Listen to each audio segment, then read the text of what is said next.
se forma en psicoanálisis. Eso, desde el punto de vista simple, desde mí, es un médico que, pudiendo utilizar químicos y pastillitas para resolver, y otras cosas que mejor olvidar, para resolver los problemas de las personas, estudia un abordaje humano para poder llegar a un lugar de ese otro que le podemos llamar inconsciente, alma, su historia, su vida, su corazón, para tratar de ayudarlo.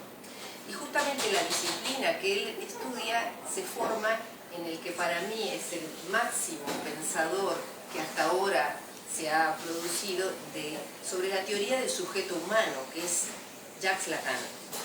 Jacques Lacan lee y relee a Freud y arma y aporta algunos conceptos que para mí siguen siendo temas maravillosos para seguir estudiando, pero que Rolando Toro, el creador del sistema biodanza, también toma, también admira, y que yo paralelamente a mi formación en biodanza empiezo a estudiar psicoanálisis para poder entender lo que el mismo Rolando Toro en sus libros, en sus maneras un poco complejas, porque era una persona que sabía mucho, aborda.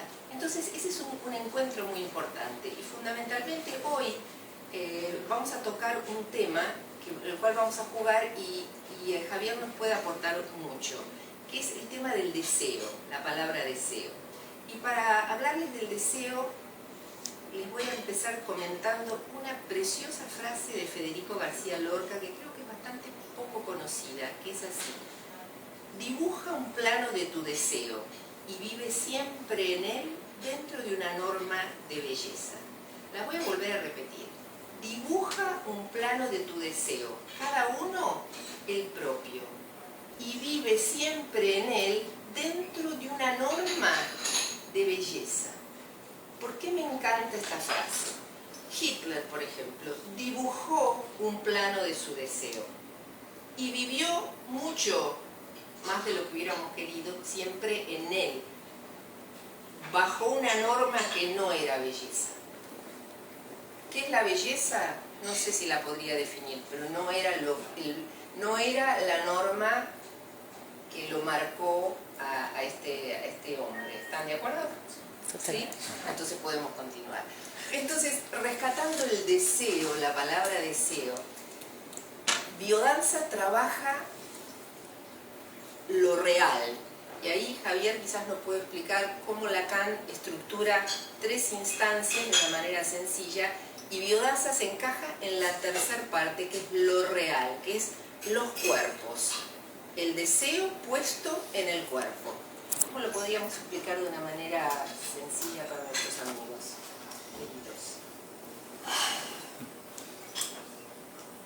Todo lo que nos rodea existe en el momento en que tomamos conciencia. La conciencia sería, digamos, la confluencia de 2 registros o de 2 dimensiones propias del psiquismo humano, que es lo imaginario y lo simbólico. Lo imaginario es todo lo que somos capaces de percibir: calor, frío, emociones internas, también lo que podemos sentir por los órganos de los sentidos, la vista, el olfato, el oído. Estas sensaciones desordenadas es lo que percibe nada más nacer, por ejemplo, un bebé. Está desprotegido frente al mundo, está desorganizado, y Lacan comenta, su cuerpo está fragmentado. Todos son estímulos sensoriales. No sé si alguno ha tenido un bebé cerca cogido. Cuando es muy chiquitito hace movimientos sin sentido, como pequeños espasmos, abre y cierra los ojos, hace ruiditos, que todavía no están armados, porque no quieren decir nada.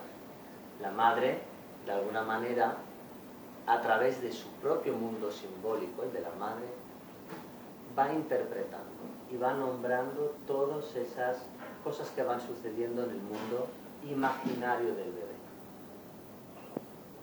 La realidad, por tanto, es una unión, una confluencia entre ese mundo imaginario, entre ese mundo sensorial y el registro simbólico, que es el de la palabra. La palabra ordena las emociones, las sensaciones, las percepciones, y en ambos lugares de confluencia, digamos, de esos dos aspectos de la vida, es donde tenemos el plano de la realidad. La realidad y, por lo tanto, también la conciencia. Hay un tercer registro, que Lacan lo nombra como lo real, que es aquello que se escapa a la percepción y aquello frente a lo que no podemos poner palabras. Es un registro determinante, porque al fin y al cabo no podríamos diferenciar, por ejemplo, la realidad virtual de la realidad real, para decirlo de alguna manera, si no existiera esa dimensión de lo real que, como yo decía, da cuerpo, da solidez a lo que ocurre, a los acontecimientos. Hay varios aspectos que tienen que ver con lo real, y uno es el cuerpo. El cuerpo tomado no como estructura, sino como presencia.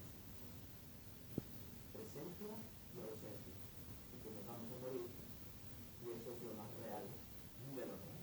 ¿Vale? Es una atrocidad que no podemos ponerle palabras y no podemos sentir, porque esa experiencia no pasa por el registro de la experiencia humana.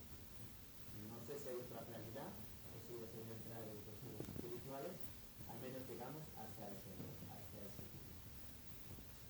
Que la biodanza proponga mover el cuerpo, en definitiva, es rescatar e introducir de nuevo elementos simbólicos e imaginarios en ese sujeto, en ese individuo que va a una sesión de biodanza.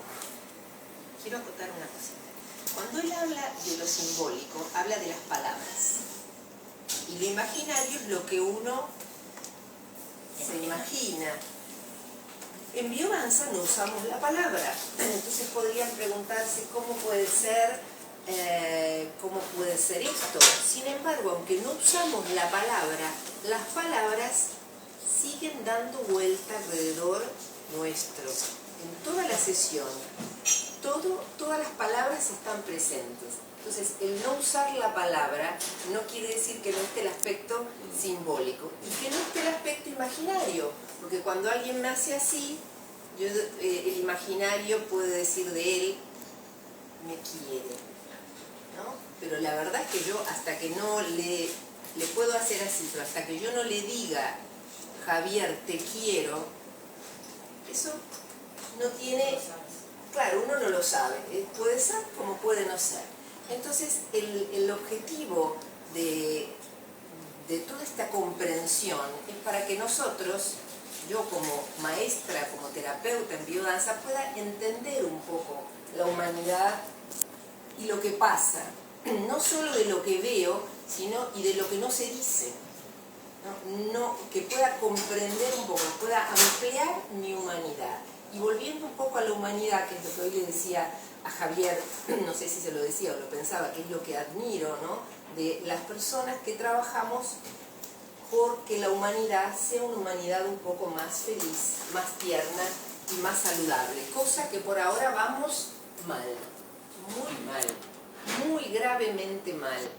Y las víctimas mayores son los pequeños, nuestros pequeños. O sea, lo que nosotros estamos mostrando, el producto que somos nosotros de lo que fueron nuestros padres, está siendo el espejo de unos jóvenes que están desesperados por buscar un poco de afecto. Y en este sentido, biodanza es una nutrición afectiva. El último y el primer objetivo de la biodanza es aprender a hacer, por ejemplo, este gesto.